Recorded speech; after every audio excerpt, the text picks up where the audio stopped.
ஸ்டெர்லைட்ல போராடுறவங்களாம் தீவிரவாதி அப்படிங்கிறாரு. நீ யாரு?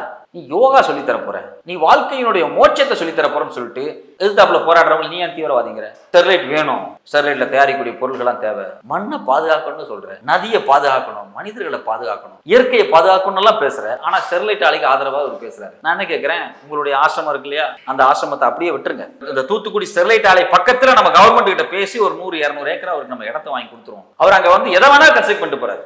ஆதியோகி சிலை வச்சுட்டு போறாரு, அவருக்கு ஒரு சிலை வேணாலும் கூட அங்க வச்சுட்டு போறாரு. ஆனா ஸ்டெர்லைட் ஆலை பக்கத்திலே அவர் வச்சுக்குவாரா?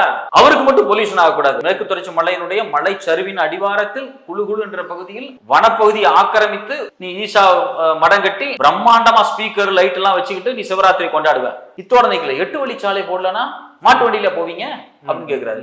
8 வழிச்சாலைக்கு உனக்கு என்ன சம்பந்தம்? நீ தான் ஸ்ட்ரெயிட்டா மேல பாயிண்ட் டு பாயிண்ட் தானே, ஃப்ரம் வெள்ளிகிரி டு பிரபஞ்சம் தானே. உங்களுக்கு எதுக்கு சாமி நீ 8 வழிச்சாலை? 8 வழிச்சாலைக்கு போராடுறவங்க நீ அசிங்கமா பேசுற?